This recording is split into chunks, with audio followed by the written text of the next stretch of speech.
Fala galera, beleza?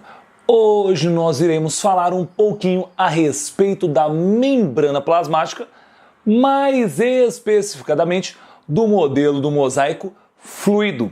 Vamos lá?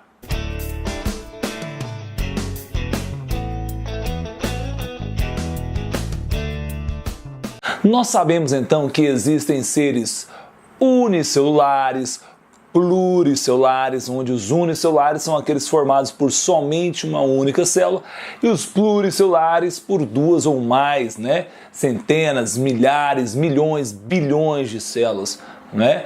Nós sabemos que tem seres que são eucariotos, outros procariotos, né? Eucariontes são aqueles que têm uma carioteca, uma membrana envolvendo o DNA, formando um núcleo. Os procariontes não possuem essa carioteca, não é? Mas independente do ser, independente da célula, todas as células precisam ter uma membrana plasmática, uma membrana que vai então envolver todo o material intracelular. Ou seja, o citosol, o hialoplasma, não é? A parte líquida, as organelas ou os organoides que estão ali compondo o citoplasma da célula. Então, a membrana plasmática, nós sabemos que ela então vai exercer diversas funções, não é? Ela separa o meio intracelular do meio extracelular. Ela protege a célula de agentes externos. Né? A membrana plasmática também realiza a permeabilidade seletiva, ou seja, ela deixa entrar somente aquilo que ela quer. Não é? Então a membrana plasmática ela tem diversas funções, ela é de suma importância para uma célula. É impossível existir uma célula sem uma membrana plasmática. E nosso objetivo hoje é entender um pouco a sua composição, né? O modelo mais aceito de como é a membrana plasmática. Quando você visualiza, por exemplo, uma célula ao microscópio óptico, ou seja, aquele que você consegue colocar o olho e visualizar, né? Geralmente ele tem aumento aí de 1000 vezes, você não consegue entender um pouquinho a membrana plasmática. Você só vê uma pequena membrana, não é? Como se fosse uma pelinha envolvendo a célula.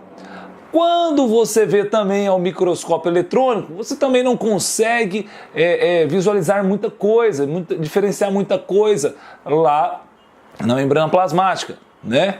E o que acontece? Dois cientistas americanos, em 1972, esses caras chamados de Singer e outro de Nicholson, eles vieram com uma teoria, né, que nós chamamos de modelo do mosaico fluido, que diz então que a membrana plasmática ela é então composta por uma bicamada de fosfolipídio, né, onde esse fosfolipídio tem a sua cabeça polar, né, com cargas, e ela está então voltada para a parte onde nós encontramos água, ou seja, ela é hidrofílica.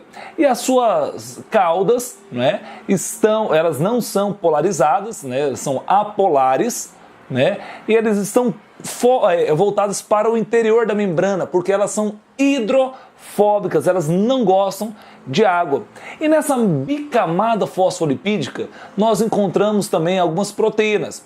Alguns que estão só na periferia, tá, dessa membrana, outros que vão atravessar totalmente a membrana. Essas proteínas, como nós iremos ver daqui a pouco numa figura, elas vão desempenhar algumas funções importantes lá na célula. Além do fosfolipídio, da proteína de membrana, você também tem o colesterol, tá, compondo a membrana plasmática, e algumas proteínas, elas podem ter um açúcar, um glicídio lá em cima da proteína. Por isso essas proteínas com glicídio são chamadas de glicoproteínas. Então eu irei colocar agora uma figura para que você possa entender um pouquinho melhor. Olha aí. Então, por meio dessa figura, nós podemos então entender um pouquinho melhor sobre a bicamada fosfolipídica, ou também chamada de bicamada lipoproteica, ou seja, onde tem lipídios e proteínas, tá bom? Então, o que acontece? Esse é o modelo do mosaico fluido, formado por uma bicamada de fosfolipídios, né, com proteínas que estão aqui entre os lipídios. Então o que a gente consegue visualizar nessa figura? Então aqui uma proteína, não é, toda em espiral, uma proteína que serve como canal de passagem de substâncias do meio extracelular para o meio intracelular. Então as substâncias podem entrar por meio dessa proteína de membrana, né? Aqui a cabecinha do fosfolipídio e aqui as perninhas desse fosfolipídio. As cabecinhas, elas são hidrofílicas, ou seja, elas gostam de água, por isso elas estão voltadas para o meio extracelular que tem água. A parte interna das células, que é o meio intracelular, também tem água. Então por isso essa cabecinha está voltado para ela. Então essa cabecinha, a parte do fosfolipídio, essa cabecinha ela é polar, ela tem cargas, enquanto a parte das perninhas ela é apolar e hidrofóbica, então ela é voltada para dentro para não ter contato com a água. A gente consegue visualizar aqui também de amarelinho o colesterol, né? Então o colesterol fazendo parte da membrana plasmática. Aqui e aqui são algumas proteínas e aqui possivelmente são glicídios, glicoproteínas ou glicolipídios. Então por meio dessa outra figura a gente consegue ver um pouquinho melhor a bicamada de fosfolipídio, uma camada aqui, outra camada aqui, né, dos fosfolipídios, a proteína, né, uma proteína aí alfa-hélice, toda em espiral, outra aqui ó, uma proteína que serve como canal para entrada de substâncias, né, na célula. Aqui outro tipo de proteína que está somente em uma das camadas, uma proteína periférica. Outra é uma proteína integral, ela passa de um lado para outro, né? Aqui que bonitinho o colesterol, os glicolipídios são glicídios, são açúcares grudados no lipídio. Aqui proteínas, né? São glicídios ligados a proteínas, não é assim? Então, por que é denominado de modelo do mosaico fluido? Esse nome de modelo do mosaico fluido é dado porque essa é uma estrutura dinâmica, ela se locomove, as estruturas lá dentro se locomovem.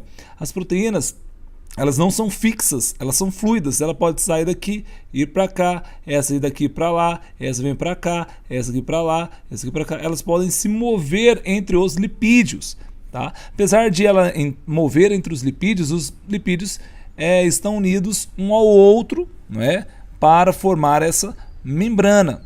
Mas o modelo do mosaico fluido é aquele que diz que a membrana ela é dinâmica, ela é fluida, as proteínas não estão fixas, elas estão móveis dentro aí da membrana plasmática. Vamos para outra figura. Aqui você consegue visualizar então a cabecinha que tem contato com o meio extracelular, que é a água. No caso, a cabecinha, né, do fosfolipídio, ela é hidrofílica, enquanto aqui no meio interno também, onde você tem o hialoplasma, tem água, você tem as cabecinhas. Mas então as perninhas fogem da água, né, e ficam todas no interior da bicamada fosfolipídica. Ainda sobre a membrana plasmática, vale a gente visualizar essa imagem que mostra alguns tipos de proteínas de membrana. Por exemplo, aqui a gente tem uma proteína de reconhecimento, é uma glicoproteína, não é?